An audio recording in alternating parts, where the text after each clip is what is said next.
Bueno, buenos días. Espero que estén bien.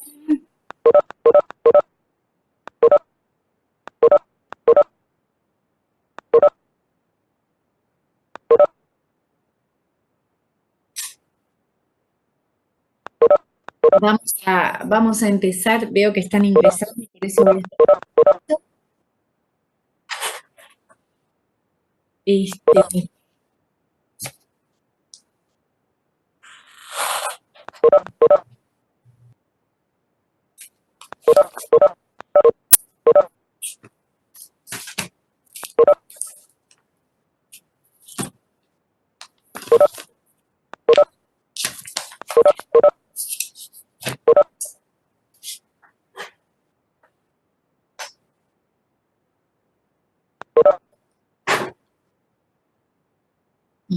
vamos a esperar que entren que entren más, pero...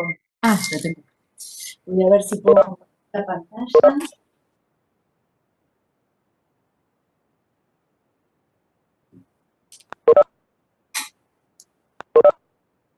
Bueno, voy a ver si puedo compartir. Voy a salir de acá.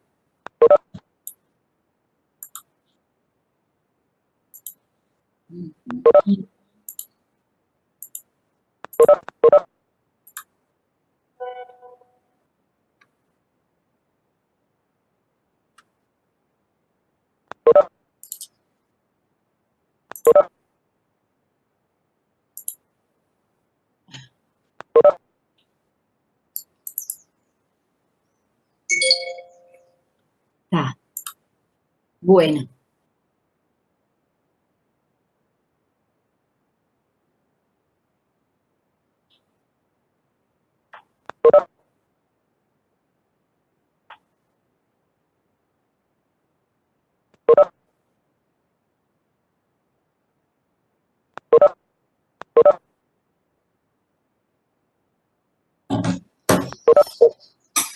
Bueno,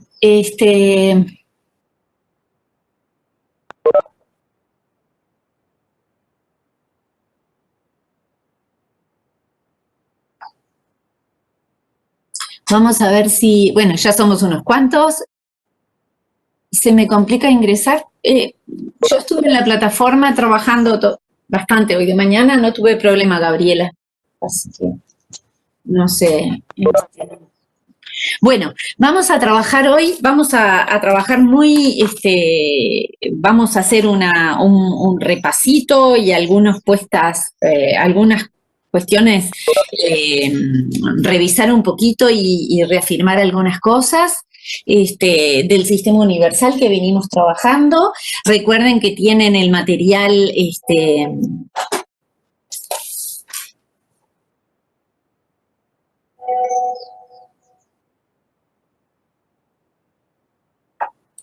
tienen material ya subimos el material ¿cómo es? De Guillermo, ¿está? Y tienen, estuve mirando, lo tengo acá abierto, todos los materiales que le tienen en la plataforma y tienen bastantes materiales. Así que van a poder estudiar, además de apoyarse en la bibliografía que ya hemos dicho. Voy a compartir ahora, a ver si lo encuentro, está acá, para hacer un análisis un poco de todos estos temas que venimos trabajando. Ahí está. El sistema universal es el que venimos trabajando, espero que se vea bien la pantalla ahí. Este es un PowerPoint que lo tienen en la plataforma. Hay varios, yo tomé que tiene más cosas, es uno que trabajamos con Valentina y por eso figura ella en el... Igual tienen otros que son también varios, pero todos tienen lo mismo. Recuerden que pueden abrir, sí, yo abrí este, pero pueden abrir cualquier otro. ¿Tá? El Sistema Universal de Derechos Humanos, hay cosas que voy rápido, pero no voy rápido porque no tenga en consideración que tengo que ir más lento, sino porque ya las hemos dado. Esto es una puesta a punto del Sistema Universal y el análisis de algunos temas que sí nos quedaron por ver con más énfasis. ¿Está? ¿Queda claro eso? Cualquier pregunta, por supuesto, me la van haciendo, cualquier intervención que quieran hacer, por supuesto me dicen o vamos bien. Recuerden que el Sistema Universal es el que se crea en función de la Carta de las Naciones Unidas, esa Carta de las Naciones Unidas o Carta de San Francisco. ¿Por qué? Porque se aprueba en San Francisco, ¿verdad?, en Estados Unidos. Fue aprobado el 26 de junio del 45, fue redactada por 50 países reunidos en esa ciudad en una conferencia que dio pie a lo que va a ser la Organización de las Naciones Unidas. El Uruguay es miembro fundador de todas estas organizaciones, también fue de la OEA, y ratificó la carta la carta es un tratado, recuerden que es un tratado puro y duro, como se dice, de derecho internacional público, y Uruguay ratificó la carta por ley 10.683 en el año 1945. ¿Ah? Es importante que recuerden que los tratados, como es el Tratado de la Carta de las Naciones Unidas, se llama carta pero es un tratado, el tratado que crea la OEA también es un tratado, son, al ser tratados, ratificados por nuestro país, por eso tienen número de ley.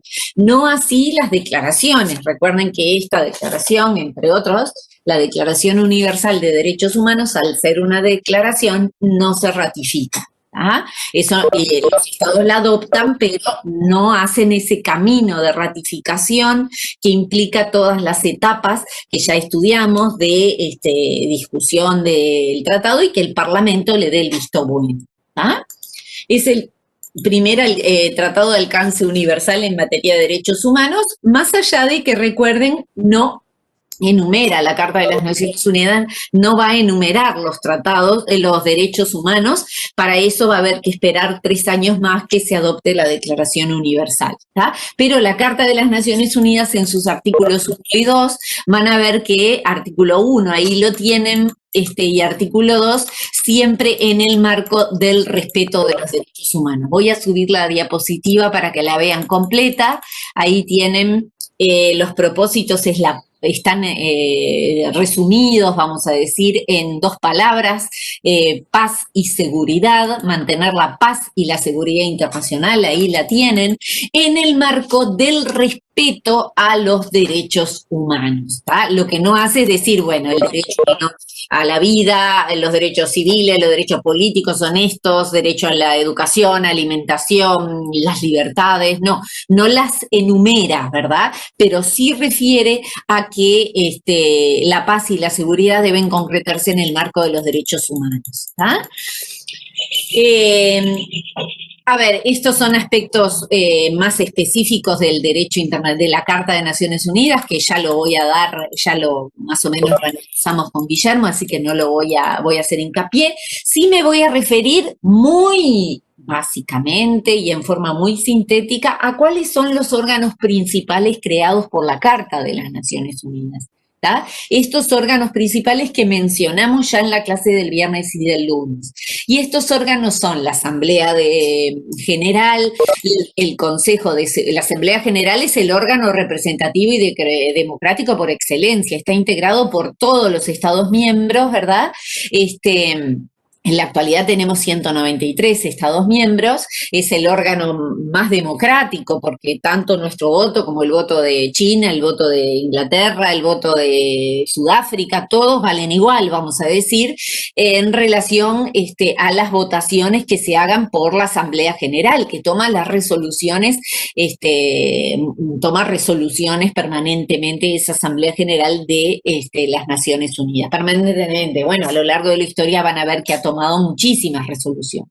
Luego tenemos el Consejo de Seguridad, también a esto nos referimos. El Consejo de Seguridad ya es un órgano muy diferente, un órgano mucho más chiquito, pero un órgano de poder, ¿no? De poder, ¿por qué? Porque tiene miembros permanentes, que son esos que tienen ahí, China, Estados Unidos, Francia, Gran Bretaña y Rusia. Nunca van a entender por qué están esos países ahí y no otros que hoy son pujantes en materia de derecho internacional, si no hacemos una foto del año 45. En el año 45 estos fueron Estados Unidos, Francia, Gran Bretaña y Rusia, en aquel entonces la URSS, fueron los vencedores de la Segunda Guerra Mundial, ¿verdad? Entonces ahí tenemos la foto del año 45 que nos permite entender por qué tenemos 5 miembros permanentes. Eso no quiere decir que haya hoy estados, partes de la organización que no pujen por que esto se cambie y quizás digan yo soy una potencia más importante hoy que alguno de estos países. Pero bueno, eso es un tema que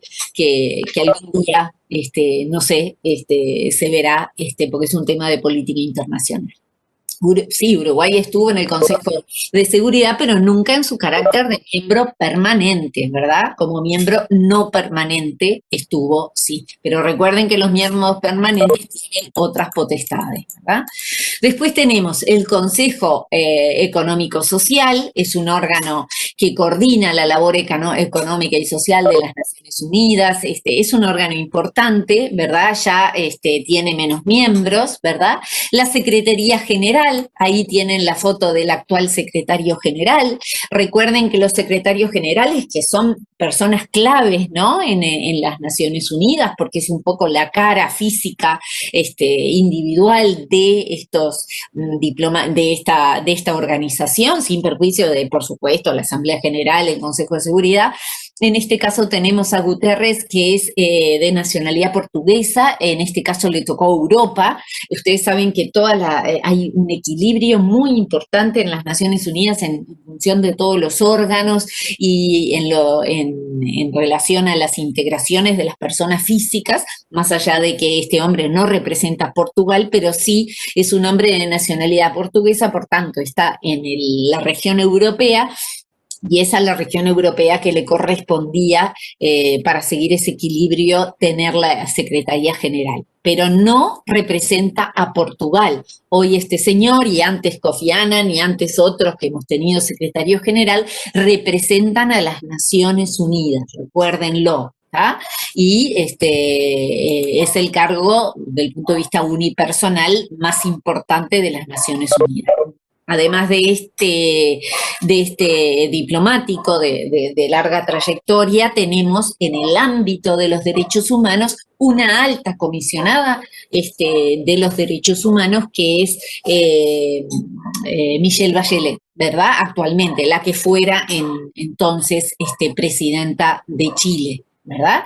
Antes de ella también hubo una mujer, más allá de algunos intervalos que hubo y una partecita en la cual estuvo una persona que mencionó Guillermo y que luego muere en un atentado, estuvo otra mujer que se llamaba Mary Robinson. Mary Robinson estuvo en el Uruguay como alta comisionada hace ya muchísimos años, recuerdo incluso que dio una conferencia en el Paraninfo de la universidad. Miren, acá tienen los secretarios generales, quiénes son los secretarios, quiénes han sido los secretarios generales a partir del 2007, Ban Ki-moon de Corea del Sur, Kofi Annan de Ghana, más allá no es desde el 2007, perdón, en realidad tienen toda la historia desde más atrás, ¿verdad? Ven cómo va cambiando. A veces se ha repetido algunas regiones. América Latina, por lo que ven, sería un buen candidato para ser el propio secretario general, alguien de América Latina o América en general, ¿no? Porque hemos tenido nada más a Pérez de Cuéllar en el año 82 y 91. ¿Verdad? Que era peruano. Pero ahí tienen un montón ahí tienen los datos de otros secretarios generales. Lo otro que no pueden confundirse jamás, y en las preguntas que vamos a hacer en el último parcial puede surgir, es lo que es la Corte Internacional de Justicia. No se olviden de la Corte Internacional de Justicia, que es el órgano judicial principal de las Naciones Unidas. No lo confundamos con la Corte Penal Internacional, que tiene otra función, más allá de que esté en el ámbito de lo que es el sistema universal. Y tampoco, como dice Beatriz, confundirlo con la Corte Interamericana de Derechos Humanos. No tiene nada que ver una cosa con otra. ¿Tá? Es ideal para una pregunta de estos cuestionarios que hacemos, es ideal para los colegas, los compañeros que no den los parciales y vayan a examen o vayan a examen, que hagamos preguntas de esa naturaleza. Un abogado o un escribano hoy en el Uruguay no puede confundir jamás qué es la Corte Internacional de Justicia. Ana, lo tienes ahí en la diapositiva, con otros órganos judiciales, como puede ser la Corte Interamericana de Derechos Humanos, la Corte Penal Internacional, como bien dice María, Gabriela, son órganos diferentes, ¿está? Si tengo alguna duda sobre esto, hasta googleando puedo encontrar la respuesta. Ponen Corte Interamericana, les recomiendo siempre que vayan a las páginas oficiales, no vayan a páginas que muchas veces se pone información, pero no son las páginas oficiales de Naciones Unidas, como puede ser la página de una ONG o de otro organismo o de una universidad. Generalmente está bien la información que ponen, si remiten un tratado o algo, pero muchas veces puede haber errores, por tanto les recomendamos que siempre vayan a las páginas oficiales. ¿Ah? La Corte Internacional de Justicia tiene su estatuto, vieron ahí dice órgano principal de las Naciones Unidas, y como bien dice en materia, ¿cuáles son sus funciones? Tiene dos funciones muy claras. Una es la función jurisdiccional, va a dictar sentencias que dirimen los conflictos interestatales. Acá siempre van a tener un conflicto dos estados, en este caso Argentina y Uruguay, por, como dice la diapositiva, por el tema de la papelera. Y en aquel entonces la empresa era UPM, se tuvieron un conflicto que se dirimió por una sentencia de la Corte Internacional de Justicia. Y también pueden emitir opiniones consultivas. Estos temas, si les gustan, ojalá que les gusten, los van a estudiar bien a fondo, o deberían, no sé, seguramente los van a estudiar en Derecho Internacional Público, ¿verdad? Las funciones de la Corte Internacional de Justicia, sin perjuicio que más adelante ustedes se especialicen en temas. De hecho, en la universidad, en la facultad, hay una maestría de Derecho Internacional Público, donde van a poder profundizar en estos temas. ¿tá? Ahí está la fotito de la sede de la Corte Internacional de Justicia en La Haya. Y luego van a encontrar órganos subsidiarios. Uno de los órganos subsidiarios más importantes y que estudiamos y que refirió Guillermo viernes y lunes, es el Consejo de Derechos Humanos, la vieja Comisión de Derechos Humanos. Digo vieja porque fue creada, sustituye a lo que fue la Comisión de Derechos Humanos, que fue una comisión, que hace luego con estos cambios. Dije UPM y es Botnia, perdón que me equivoqué. Fue la ex Botnia, ¿no? En el conflicto que fue de las papeleras. Hoy es UPM, me trabuqué con las empresas. El Consejo de Derechos Humanos es un órgano subsidiario de la ONU, es ese órgano que lleva adelante la revisión de los informes periódicos. Yo me estuve fijando en la plataforma, tienen, además del libro, tienen bien explicado qué es el EPU, tienen además el informe del EPU del año 2019, donde nos hacen más de 200 observaciones en relación a nuestras, a lo que son los derechos humanos en Uruguay. Bueno, algunas son muy interesantes, las pueden leer, pueden sacar sus opiniones sobre estas recomendaciones que hace este órgano, que es un órgano también político. ¿Por qué digo político? Porque está representado por estados, ¿verdad? Acá no son especialistas los que van a integrar el Consejo de Derechos Humanos, sino lo integran 47 estados que, como bien dice también la diapositiva, están distribuidos geográficamente, es decir, no van a ser todos europeos, no van a ser todos americanos, no van a ser todos asiáticos, van a distribuirse geográficamente y va a estar variado esa integración del Consejo de Derechos Humanos. ¿Y cuál es la función? Bueno, una de las funciones principales es examinar el examen periódico universal. ¿Tá? No, Gabriela, ya lo aclaré para la clase pasada, lo que vamos a, o si no lo aclaro ahora, capaz que no lo dije específicamente, pero si ustedes quieren leer un informe, que es muy largo, si se ponen en la plataforma van a verlo si lo abren, lean el informe de Uruguay. No vamos a analizar el de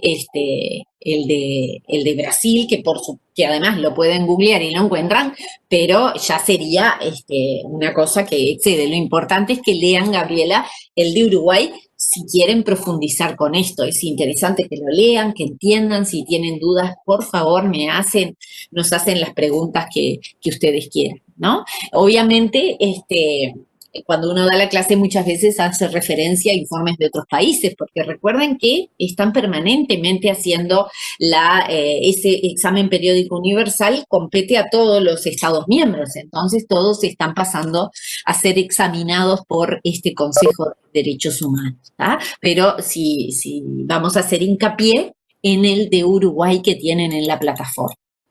Bueno, ahí tienen el alto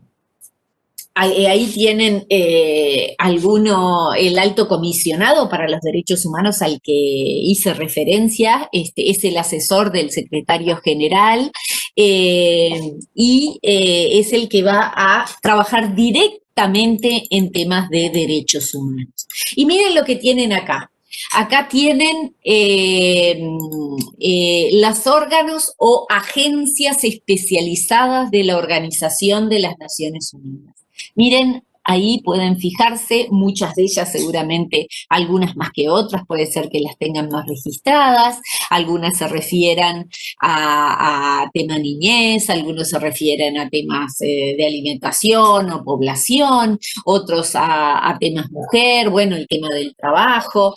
Es decir, ahí tienen muchísimas agencias especializadas que, como bien dijo Guillermo, jueves, viernes y lunes están distribuidas por todo el mundo. Tenemos agencias de las Naciones Unidas, o el PNUD, que es el Programa de Naciones Unidas para el Desarrollo. También tenemos una oficina, por ejemplo, PNUD en Uruguay, y así pueden ir verificando según las temáticas, ¿está? Acá llegamos a un punto importante, que es el desarrollo normativo en materia de derechos humanos, ¿tá? Este desarrollo normativo, ahora sí presten atención, porque esto ya entramos en algunos temas que me gustaría que los tengan súper claros, ¿verdad? El desarrollo normativo en derechos humanos, en materia de derechos humanos en el sistema universal, tiene una piedra inicial, ¿verdad? Un punto inicial, que es la Declaración Universal de Derechos Humanos, ¿verdad? La Declaración Universal de Derechos Humanos es la piedra inicial, la piedra fundamental, como decimos. La ventana, otros le llaman una ventana, que se abre y a partir de ahí, o por esa ventanita, se van a meter todos esos tratados que son los básicos y los que estudiamos con mayor énfasis en este curso de Derechos Humanos. ¿Tá? Los tienen todos detallados ahora en estos PowerPoint que están en la plataforma y también enumerados en el manual. ¿Tá? La Declaración Universal la voy a referir, no voy a detenerme en ella porque ya la estudiamos, fueron nuestras primeras clases, ¿verdad? Y sé que todos la manejan muy bien, por supuesto que la han trabajado, ¿verdad? Entonces, después de lo que sí quiero que focalicen es en los demás tratados, ¿verdad? Los demás tratados que comienzan a aprobarse a partir de 1948. ¿Y dónde arribamos? Arribamos en primera instancia a dos tratados que se aprobaron en el año 66 y que se denominan, que yo ya les expliqué varias veces, que pacto, convención, tratados son sinónimos, se denominan pactos de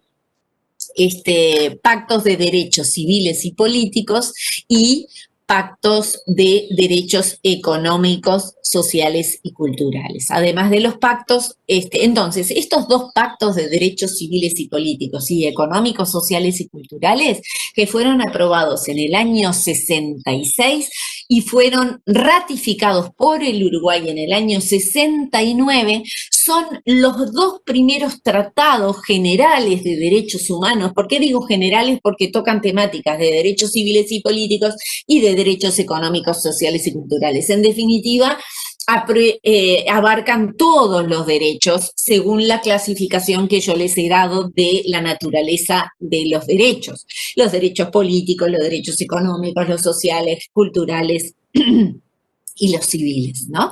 ¿Por qué dos y no uno? Ahí volvemos a la historia, siempre la historia va de la mano de los derechos humanos. Recuerden que, como siempre les digo, que estamos parados en los hombros y en los hombros y en los hombros de todos los que vienen detrás nuestros, y en nuestros hombros se van a parar los que van a venir después que nosotros. Y como bien dice Gabriela, 1966 es una foto de la Guerra Fría, ¿verdad?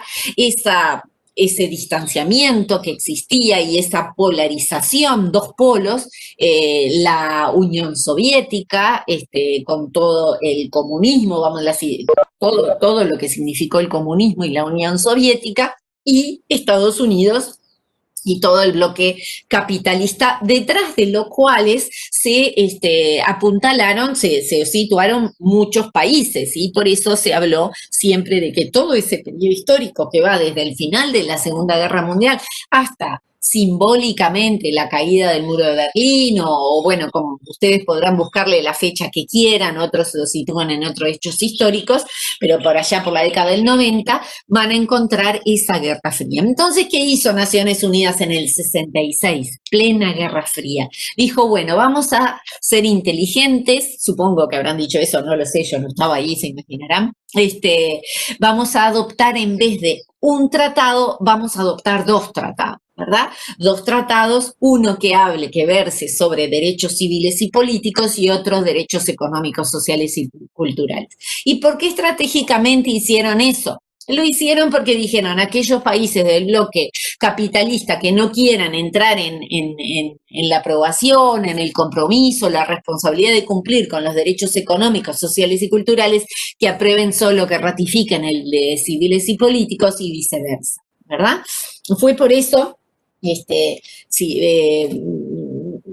se imaginarán que en el 66 yo, cuando se aprobó esto, yo nací, ¿no? Yo nací en el 66, así que nunca hubiera podido estar en la Asamblea General que adoptó esos tratados. Pero sí, yo fui discípula de un profesor que ya se lo he nombrado, que es Grossepiel, que él sí estuvo presente en esa ocasión que se aprobaron estos tratados, y él fue que habló por Uruguay, y él siempre me contó que fue una de las sesiones de la Asamblea General más impresionantes de la historia de las Naciones Unidas. Obviamente para él fue un momento muy importante, incluso él hace un relato de cómo se adoptaron esos pactos en una separata que yo no sé si no la tenemos en la plataforma, me tendría que buscar. Por supuesto, esto es una anécdota, así que no se preocupen, que no les voy a preguntar quién estuvo en esa sesión, solo se los cuento para que lo sepan, y forma parte de la memoria histórica de la diplomacia en el Uruguay.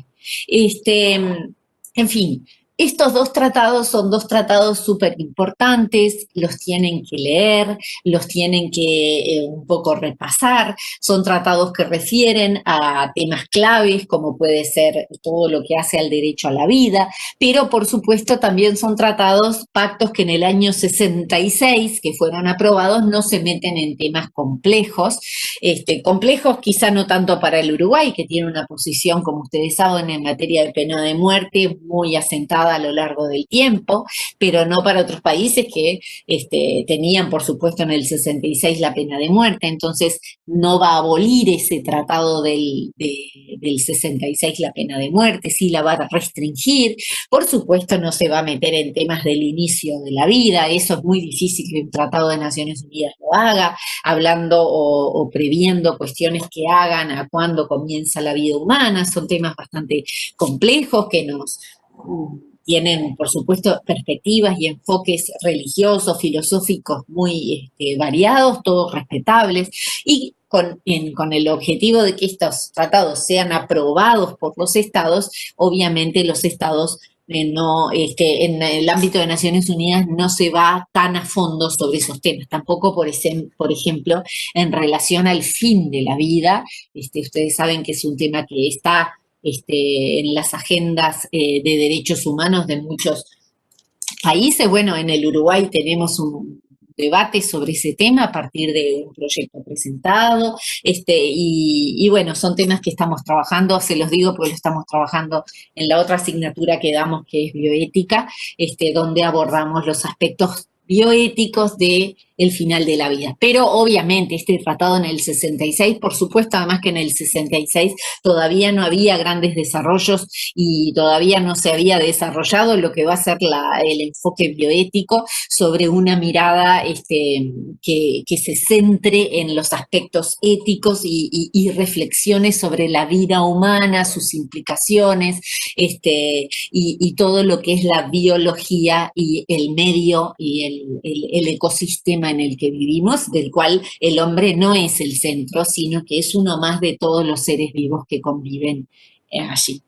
Todo esto no le quita a estos tratados del año 66 su importancia, son tratados sumamente importantes, ¿verdad? Así que ténganlos a bien registrarlos, y después de la Declaración Universal son los tratados más importantes que vamos a tener, porque además estos dos tratados, además de legislar en materia de derechos civiles, políticos, económicos, sociales y culturales, van a crear, junto con los protocolos adicionales que se han establecido a estos tratados, órganos de monitoreo, ¿no? Que son esos comités que son el tema al que estoy llegando y al que tenemos que analizar, que son los comités que van a monitorear o controlar que los estados que ratifican los tratados los cumplen. ¿Está?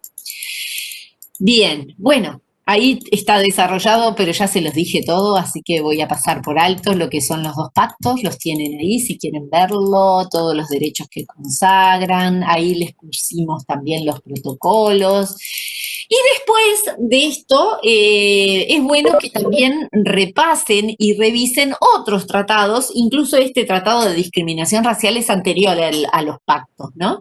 Miren, la convención esta se aprueba un año antes de los pactos, pero por la importancia de los pactos siempre damos primero los pactos, ¿no? No, Shirley, no entiendo tu pregunta, no entendí tu pregunta. Carece de especie, no proporción. Ahí, si me la puedes aclarar. Creo que había una pregunta de Tatiana sobre, ahora aquí hice un intervalo, sobre el parcial, ya lo dije, y veo que Gabriela le contestó, va todo el año va para el parcial, ¿está? Todos los temas del año, ¿está?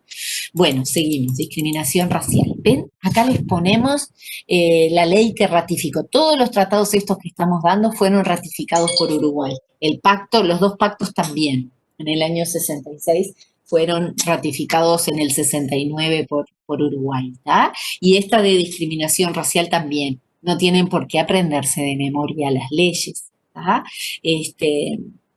obviamente los números de las leyes, yo hay algunas me acuerdo de memoria, pero otras no, ¿verdad? Eso no se preocupa nada más. Lo importante es que sepan conceptualmente. Naciones Unidas se detuvo en el año 65 a analizar y a legislar sobre la discriminación racial. Eso es una cosa muy interesante. Tenemos que tratar de hacer ese enfoque que es mucho más amplio y que nos ayuda a no repetir las cosas como si fuera algo de memorizado, sino comprenderlo. ¿Y por qué va a analizar Naciones Unidas? Es decir, todos los estados partes de las Naciones Unidas en el año 1965, la gran temática de la discriminación racial. ¿Por qué va a ser? ¿Por qué? Si vamos un poco al contexto histórico, ¿por qué va a ser que Naciones Unidas se aboca en el año 65 a eso? Fundamentalmente por todo lo que venimos viviendo, ¿no? ¿Qué pasa en la segunda, además de movimientos que por supuesto hay en el año 65? No se olviden que tenemos todo el tema en boga en algunos países, como puede ser Estados Unidos y muchos otros países, en los cuales problemas gravísimos en materia de derechos civiles y políticos, ¿no? Toda la lucha de Martin Luther King, etcétera. Pero recuerden que siempre cuando miramos, hacemos la mirada de Naciones Unidas, tenemos que mirar el mundo, no acotarnos a lo que está pasando en Estados Unidos, en Uruguay o en un país específico. Y en el 65 estaba caliente aún lo que había sucedido en la Segunda Guerra Mundial. ¿Por qué digo caliente? Porque fue un proceso muy traumático lo que se vivió, que tengan en cuenta que todas esas cosas tan dolorosas a nivel de las sociedades se procesan con el tiempo y se va entendiendo, se va dando luz a lo que sucedió, se fue dando luz con el tiempo. No es que terminó la guerra en agosto del 45 y ahí ya se evaluó todo. No. En el 45 recién salimos como si hubiéramos tenido un choque frontal, sumamente dramático, en el cual tuvimos que ver cómo nos volvíamos a parar para analizar qué es lo que había pasado. Y en el 65 uno de los grandes clamores fue, vamos a buscar un tratado, un convenio, un pacto, así, un acuerdo internacional que eche por tierra todo lo que sea la discriminación racial. Por lo menos, como se imaginarán, en los papeles, porque la discriminación racial nunca es un elemento que persiste y lamentablemente los estereotipos y las temáticas que hacen a la discriminación están latentes en la sociedad, ¿verdad? Entonces tenemos un problema enorme de conflictos muy grandes que llevan a que Naciones Unidas diga, bueno, vamos a focalizar en algunos temas. Y focaliza en la discriminación racial. Después, bueno, se aprueba un protocolo al Pacto de Derechos Civiles y Políticos en materia de pena de muerte. Después focaliza en otra gran temática súper importante. Hoy quizás no, por suerte, estamos mucho más familiarizadas al tema de la discriminación en función de los sexos, como puede ser la discriminación contra la mujer, pero en el momento que esto se aprobó, que fue en el año 79, incluso muchas voces feministas dijeron, bueno, por primera vez se aprueba una legislación que consagra los derechos de las mujeres, ¿no? Hay voces feministas que son hasta críticas con la Declaración Universal, dicen debió haberse regulado más el tema de la igualdad de hombre y mujer en la Declaración Universal, y es recién, muchas voces feministas lo destacan, que en el año 79 la comunidad internacional aprueba una convención internacional para eliminar todas las formas de discriminación contra la mujer, ¿verdad? Pero son procesos que van paulatinamente dándose y van encontrándose en los tiempos para que esto se apruebe. Después vino en el año 1984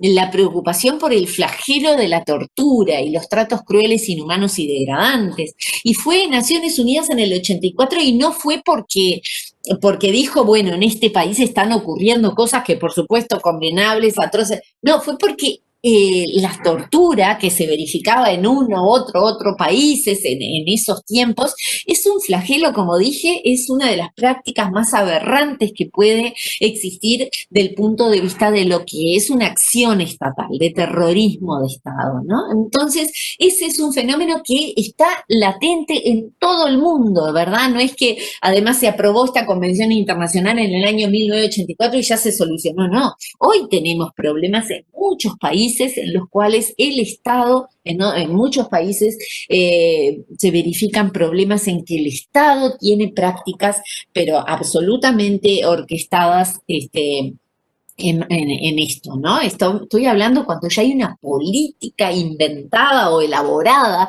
por el Estado X de donde sea para llevar adelante prácticas que no son, no van en consonancia con la protección de los derechos humanos, ¿verdad? Pero este es un enfoque mundial, recuérdenlo, la mirada siempre de Naciones Unidas es del mundo, no la acoten nunca a un país, cualquiera sea, ¿verdad? La Convención sobre los Derechos del Niño. Bueno, en el año 89, ¿ven? Siempre yo les leo el año que aprobó las Naciones Unidas. En el año 89, esa Convención sobre los Derechos del Niño se aprueba y da por primera vez luz a la problemática de la niñez, ¿verdad? No es lo mismo pensar en derechos humanos desde estar sentados desde nuestra mirada de niñez que desde lo que puede ser una mirada de adulto, ¿verdad? Por supuesto que tanto la niña, el niño, el adolescente, todo aquel que tiene menos de 18 años va a tener el derecho a la vida, a la libertad, a la seguridad, a la alimentación, a la educación. Pero muchas veces estos tratados, al ponerse en, vamos a decir, en la categoría niñez o en función de una problemática, al analizar la tortura, van específicamente a un tema. ¿Y acá a qué tema fueron? Fueron al tema de los derechos las libertades y los deberes también, y todo lo que implica la infancia, ¿verdad? La infancia, la adolescencia, ¿verdad? Y esta convención es un hito en la historia de las Naciones Unidas porque por primera vez se dijo, bueno, más allá de que tengamos algunos tratados que hablen de la vida, la libertad, la educación, como acabo de decir, la salud, ahora vamos a pensar en la salud en función de los niños, las niñas y los adolescentes. Y me trae a la cabeza una pregunta que me hizo un compañero, un estudiante por un trabajo que están realizando en materia de bioética, en materia sanitaria, las decisiones que esos niños, niñas, adolescentes, especialmente aquellos adolescentes ya más grandecitos, que se les llaman los adolescentes maduros, pueden o no pueden llegar a tomar. Y eso es un principio sumamente interesante que lo vemos en la Convención de los Derechos del Niño y luego lo recoge el Código de la Niñez y de la Adolescencia, que es el principio de autonomía progresiva. Cuando tenemos una persona que es un adolescente ya más cercano, vamos a decir, que está dentro de un rango de edad de 13, 14, 15, 16, 17 años, las decisiones que pueda tener y el asentimiento que él tenga que dar en cuestiones que hacen a su vida, a cuestiones que hacen al tema sanitario, ¿verdad? En la historia siempre se analizó más con énfasis en temas que hacían a los bienes jurídicos, ¿no? Y ustedes lo van a estudiar en civil, la emancipación de los menores, son institutos que van a estudiar más adelante. Pero estos enfoques dicen, bueno, pero estas personas que tienen 16, 17 años son ya personas maduras que pueden llegar a tomar algún tipo o todas las decisiones, entonces también hay que, en base a su madurez, tomarlos en cuenta, ¿verdad? Es un tema complejo, es un tema que también no podemos confrontarlo a decir, se dice eso porque entonces se quiere sacarle la patria potestad a los padres. No estoy hablando de eso. Hacer eso es como una falsa dicotomía, no va por ahí. Va por el lado de que hay que escuchar y hay que ver también cómo manejar cuando hay una madurez suficiente para tomar determinadas decisiones. Y quizás no solo en materia de derechos sexuales y reproductivos, donde que quizás ustedes muchos estén pensando en ese tema, sino en cuestiones que hacen a tratamientos, bueno, Miel, como verán, está un poco intensa. Vamos a ver si se calla. se nos quedó bien, vamos a portarnos bien. Bueno, seguimos. La Convención de los Derechos del Niño la dejamos por acá. Y bueno, la Convención tiene otros protocolos, algunos que no nos interesan, perdón, no serían tanto para nuestra realidad como podría ser, por suerte, ¿no? Nosotros no tenemos lo que puede ser un niño soldado, una niña soldada, que se reclutan menores para enfrentamientos, pero así que, bueno, ahí no me detendría, pero sí el protocolo relativo a prostitución infantil, utilización de niños en pornografía, todo lo que es la prohibición de la venta de niños, ¿verdad? Bueno, se contagian. Guillermo nos mostró que hacía, sí, muy bien, en Corte Penal Internacional, muy bien, en Corte Penal Internacional, algunas de las personas como Guillermo les dijo, tuvieron en esos casos que se acuerdan que hablábamos, que eran generalmente en el continente africano, se verificaba esta problemática. Pero dejando esa problemática, recuerden que el tema de venta de niños, el tema de desaparición de niños, pero no desaparición por parte del Estado, sino desaparición por redes de corrupción, ¿verdad? Que están venden niños y muchas veces eso se vincula al tema de los órganos, ¿verdad? Así que son temas a prestarles muchísima atención y siempre que detectemos o que estemos con conocimiento de que ha desaparecido una niña o un niño, no dejarlo pasar como si fuera una publicidad en Instagram, ¿no? Son cuestiones que hay que prestarles atención. A veces banalizamos las cosas y no nos damos cuenta, ¿no? Bueno, eso sería para analizarlo en otro momento. Bueno, chiquilines, me detengo en este otro tratado. Miren, ya en el siglo XXI, ya pasó mucho tiempo, mucho tiempo. La historia de la humanidad no es tanto, ¿no? Pero del 45 al año 2007, que se aprueba la Convención sobre los Derechos de las Personas con Discapacidad, pasó bastante tiempo, ¿no? Y por lo menos desde lo que es nuestro tiempo pensado como humanos, como nosotros en la vida humana, si lo pensamos como protagonistas, de la humanidad, vamos a decir, quizás sea muy poquito, ¿no? 2000 años, que son 50 años en 2000. Pero para nosotros, quizás es mucho tiempo. Y en el año 2007 se aprueba esta convención que es sumamente interesante porque pone la lupa, hablando de dónde pongo el énfasis, en este caso, pone el énfasis en qué, en la Convención de los Derechos de las Personas que tienen algún tipo de discapacidad, ¿no? Y ahí entramos todos, ahí no entran solo los niños, las niñas, los adolescentes, los jóvenes, por supuesto que entran todos ellos, entran los adultos, entran muchísimas formas de discapacidad que hay, no es solamente la discapacidad que nosotros quizás más asociamos, que son la motriz, ¿no? Podremos, no sé, cada cual asocia lo que asocia, ¿no? Pero la motriz es una discapacidad que todo el mundo cree que tener una discapacidad es solo motriz, puede ser solo motriz, ¿no? Por supuesto hay un montón de cuestiones que pueden llevar a que una persona tenga algún tipo de discapacidad visual, sonora,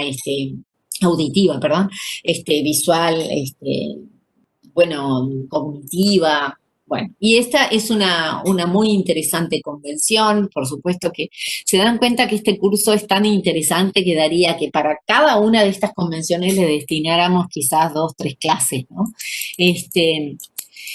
Bueno, el tema de la desaparición forzada de personas, que es otro flagelo, otra problemática que tenemos y que vemos en todas partes del mundo y a lo largo de toda la historia de la humanidad, de la creación de las Naciones Unidas. Hay momentos históricos donde claramente se verifica desaparición forzada de personas, como puede ser en nuestro país en determinado momento histórico. Pero este es un problema generalizado, la desaparición forzada de personas. Estoy hablando cuando el autor de la desaparición es el Estado, ¿verdad? Recuerden eso, ¿no?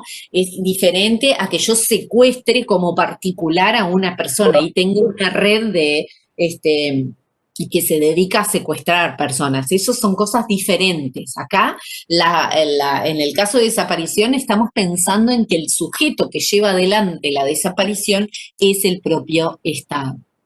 ¿Tá?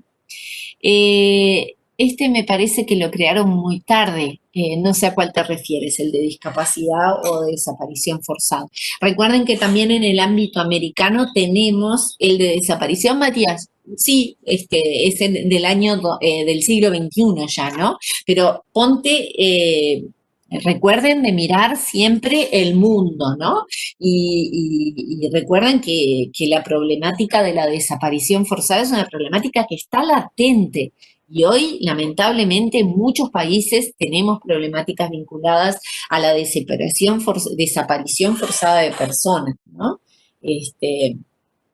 Puede ser, Matías dice como que esta temática debió haberse analizado o tomado en cuenta por Naciones Unidas antes. Y bueno, es un interesante aporte, ¿no? Eh, sí, además tengan en cuenta que en la Segunda Guerra Mundial lo que se produjo fue la desaparición forzada de personas a través de, porque fueron secuestradas, fueron detenidas en forma totalmente arbitraria, fueron remitidas a campos de exterminio, campos de concentración. Este año se cumplen los 75 años de la liberación. Saben que detrás de la palabra liberación de los campos hay toda una discusión. Para muchos no habría habido una liberación, sino habría habido que se encontraron los campos, ¿no? Porque esta es toda una discusión que no voy a entrar en ella. Pero se cumplen 75 años de Auschwitz, ¿no? De que se quedaron en libertad, vamos a decir, todas las personas que lograron sobrevivir a campos de exterminio, ya estamos hablando. Detrás de esos campos, en esos campos, además de la muerte que había, lo que había eran cámaras de gas, ¿no? Las cámaras de gas, y toda la parte después de la quema de los cuerpos implicaba la desaparición de los cadáveres, ¿no? De las personas que fueron asesinadas en estos campos, en estos lugares, ¿no? Que como ya ustedes recuerdan, no fueron, además de los más de 6 millones de personas judías, teníamos personas que fueron mandadas a campos por razones políticas o por razones de orientación sexual, cuestiones que vinculaban a lo étnico-racial.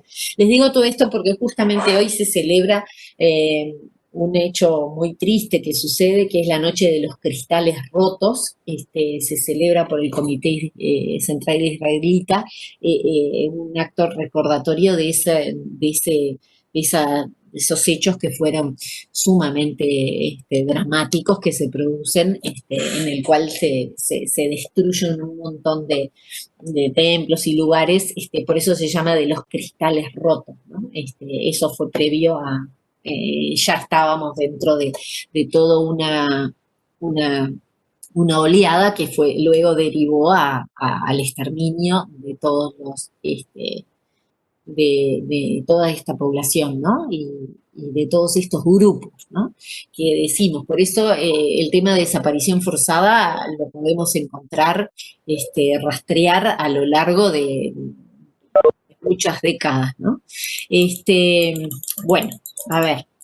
Y llegamos con esto a el punto clave que es, espero que les haya servido esto para focalizar algunos temitas y repasen por favor todo el tema del desarrollo normativo, ¿tá? Incluso repásenlo porque lo que es bueno en esto siempre yo solo les digo es razonar las temáticas, no se queden quizás memorizando un tema y no lo aprendan, ¿verdad? Traten de incorporarlo, por eso está bueno que recuerden los temas y quizás lo vinculen a los años, pero como una cuestión gradual, ¿no? Los temas en los cuales, como yo siempre les digo, Naciones Unidas se detuvo para analizar.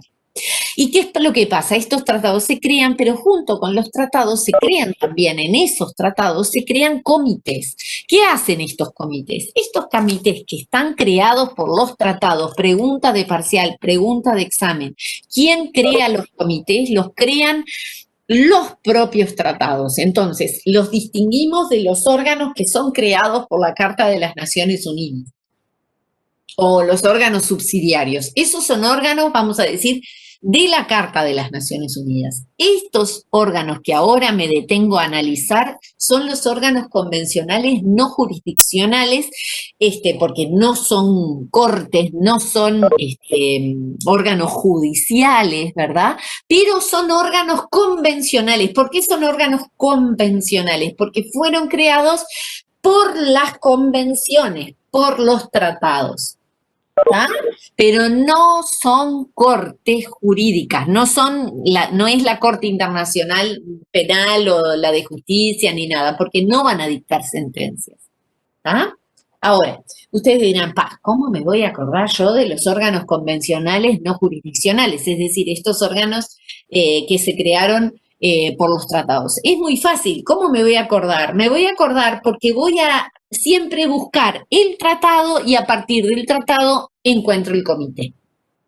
Todos estos órganos que se llaman comités llevan el nombre del tratado, con excepción de uno, que es el primero, que es el Comité de Derechos Humanos. ¿Ah? El Comité de Derechos Humanos fue el órgano creado en virtud del Pacto de Derechos Civiles y Políticos. ¿Ah? Lamentablemente no le pusieron Comité de Derechos Civiles y Políticos, entonces hubiera sido más fácil estudiar. ¿Ah? Es el único que cambia el nombre. Luego yo les dije que estaba el Pacto de Derechos Económicos, Sociales y Culturales. Entonces me pregunto, ¿cuál es el órgano creado para monitorear ese pacto? El Comité de Derechos Económicos, Sociales y Culturales. Luego les dije que había una convención para eliminar la discriminación racial. Entonces me pregunto, ¿cómo se llama el comité que esté abocado a la eliminación de la discriminación racial? Comité para la Eliminación de la Discriminación Racial. Y así sigo. El de la mujer fue creado en función de la convención que apuesta a eliminar la discriminación contra la mujer. Luego tenemos el Comité de los Derechos, el comité que apuesta a eliminar la tortura. El que apuesta a proteger los derechos del niño. Ahí yo no les mencioné, pero hay una convención sobre trabajadores migrantes. También hay un comité sobre trabajadores migrantes. Y también hay un comité sobre personas con discapacidad y también uno con desaparición forzada que veo que no está en esta diapositiva. Son 9 los comités que hay. 9 comités que hay. Y estos comités están integrados por expertos internacionales, no están integrados por estados, es decir, integran esto personas físicas y no representan su nacionalidad de origen, su estado, no, perdón, su nacionalidad nunca, ¿no? Pero el estado, sí, por ejemplo, yo integrar uno de estos comités no representaría al Uruguay. Se me invitaría a integrar este comité o se me nombraría en este comité a título personal, no como representante del Estado, ¿verdad?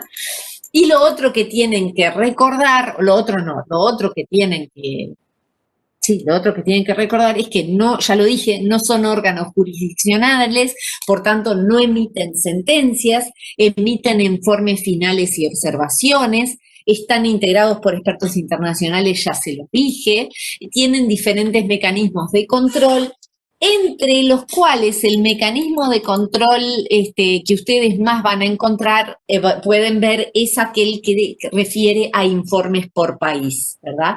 Informes por país que analizan cómo viene el Estado cumpliendo con los derechos que prometió respetar. ¿Ah? Por ejemplo, el Comité de Derechos Civiles, el Comité de Derechos Humanos, el que va a monitorear cómo Uruguay viene cumpliendo el Pacto de Derechos Civiles y Políticos. El Comité de Derechos de las Personas con Discapacidad es el órgano de Naciones Unidas creado en virtud de la Convención para eliminar la discriminación en relación a la discapacidad, ¿verdad? Y es el que va a monitorear que Uruguay esté en desarrollo, políticas públicas o lo que fuera que promuevan la eliminación de cualquier forma de discriminación a las personas que tengan algún tipo de discapacidad. ¿Ah? Eso es una de las funciones que tienen los comités. Están desarrolladas en el manual, en la unidad del Sistema Universal, y lo vamos a repasar, pero por lo pronto vayan registrando. Es la función que más le vamos a prestar atención. Esa función en la cual el Estado tiene que decirle a este comité periódicamente, al Comité contra la Tortura, al Comité de la Desaparición Forzada, al Comité de los Derechos del Niño, el Comité que refiere a la discriminación, a la no discriminación de la mujer, le tiene que decir Uruguay, mire, yo estoy cumpliendo de esta forma con lo que me comprometí en este tratado. Y el otro punto en el que me voy a detener es en otra función que tienen estos comités, que está acá, ¿verdad? Que es la primera. La posibilidad que tienen estos comités de elaborar y remitir observaciones. Esperen un minuto. Bien, vamos para allá.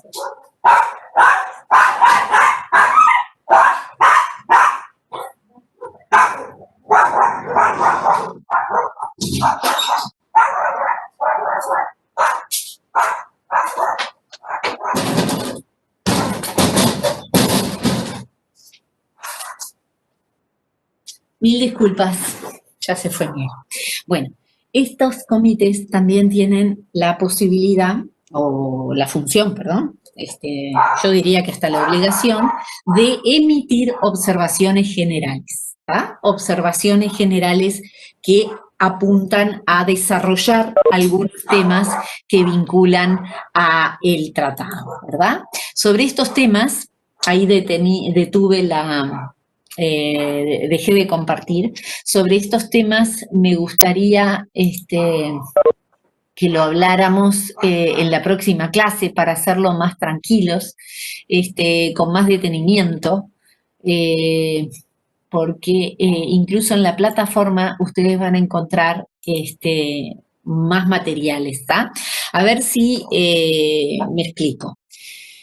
Los comités, y para redondear esto y finalizar acá para no abrumarlos con toda la información que les di, ¿está? Los comités, estos que vamos a estudiar ahora, fueron creados en función de los tratados. ¿De qué tratados, me preguntarán ustedes? De los tratados que ustedes vieron que yo analicé y razonamos en el desarrollo normativo. ¿Tá? Esos comités son órganos que no son órganos jurisdiccionales, son órganos no jurisdiccionales. ¿Tá? No van a emitir sentencias, van a emitir solamente informes, y tienen informes a los estados. Y los estados que ratifican los tratados, se supone que al ratificar el estado también están aceptando que uno de estos comités, ¿no? El comité que sea según el tratado, los monitoree. El Uruguay, al ratificar todos estos tratados que les mencioné, aceptó que estos comités los monitoreen, ¿verdad? Y al aceptar que estos comités lo monitoreen, lo que está aceptando es que estos comités le digan a Uruguay, bueno, Uruguay, está muy bien lo que ha hecho en materia de niñez, por ejemplo, al adoptar el Código de la Niñez y la Adolescencia, tomamos nota de todo lo que usted ha hecho en este tema, bla, bla, bla, y le sugerimos que quizás en estos temas que hace la niñez específicamente pueda reforzar o tenga bien quizás tomar en cuenta que esa perspectiva no sería la mejor, o que sería bueno sancionar una ley sobre tal otra cosa. Es decir, lo que tratan de hacer estos comités, en el caso de Uruguay, como les acabo de mencionar, y en el caso de todos los países, es siempre destacar, analizar cómo el Estado viene cumpliendo con los derechos humanos a nivel interno. Por supuesto que hay muchos países que tienen gravísimos problemas, ¿verdad?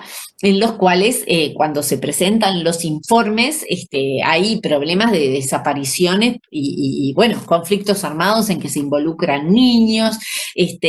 Bueno, ustedes saben que México tiene una problemática sumamente gravísima, tiene un número enorme de personas desaparecidas en las cuales Ya no estoy hablando de desaparecidos en democracia, vamos a decir, vinculadas por supuesto, a redes de corrupción privadas, pero en las cuales también habría alguna participación directa o indirecta a través de la omisión de algunos del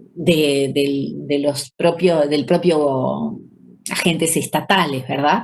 Beatriz está mencionando la desaparición de esos estudiantes, ¿verdad? 17 estudiantes bueno, que es uno de los casos más emblemáticos de lo que pudo haber sido desapariciones que se producen en democracia, ¿verdad? No en dictadura, ¿no?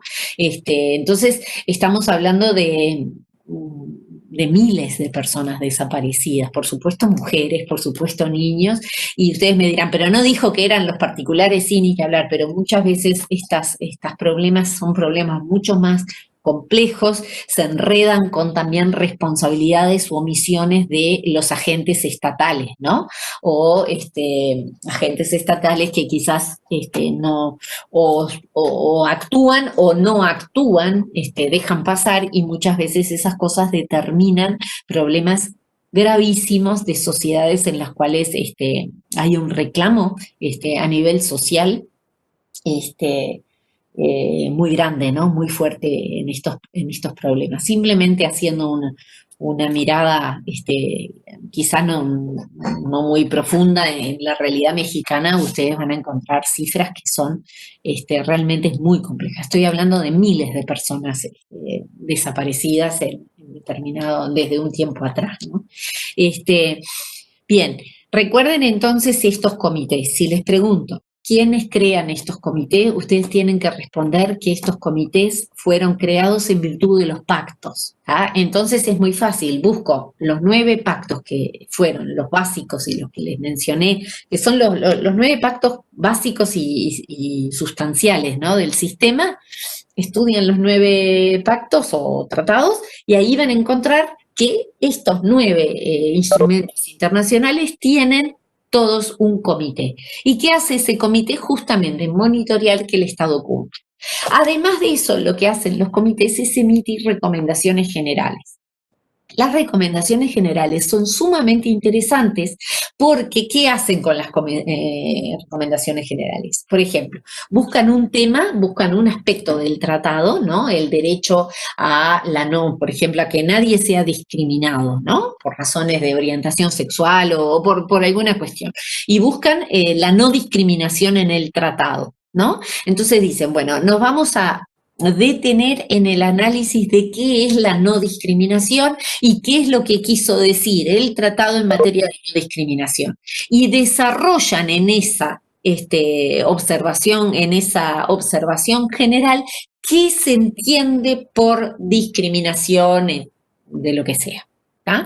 O, por ejemplo, hay una observación general del Comité de los Derechos del Niño que se detuvo a analizar qué se entiende por el interés superior del niño. Y ustedes saben que el interés superior del niño está estipulado en la propia Convención de los Derechos del Niño. El interés superior del niño está. Entonces, ¿qué hacen? Sacan un documento que se llama Observación General sobre los Derechos del Niño, en la cual dicen, bueno, observación general sobre el interés superior del niño y desarrollan el concepto de ese instituto del interés superior del niño que también es recogido en nuestro Código de Niñez y Adolescencia.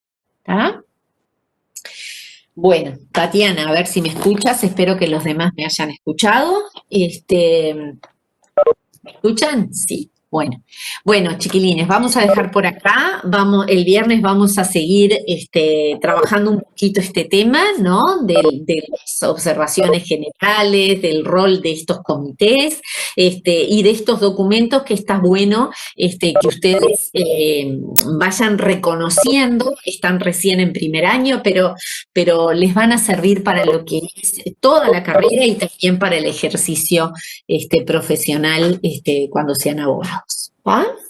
Bueno, vamos a dejar por hoy la clase y nos encontramos el miércoles. Chiquilinas, acuérdense que en el parcial que tenemos, el último parcial, ¿verdad? Va todos los temas del curso. ¿tá? Todos los temas del curso. ¿Ah? Bueno, me alegro que les haya servido la clase. Andreita, ¿cómo estás? ¿Todo bien? Bueno, nos vamos. Nos vemos el viernes. Que anden bien. ¿Está? Nos vemos, Mariana. Chao. Vale. Sí, estaba acá. Te veía. Estaba de incógnito. Dale. Gracias. Nos Chao, vemos. chao. Chao.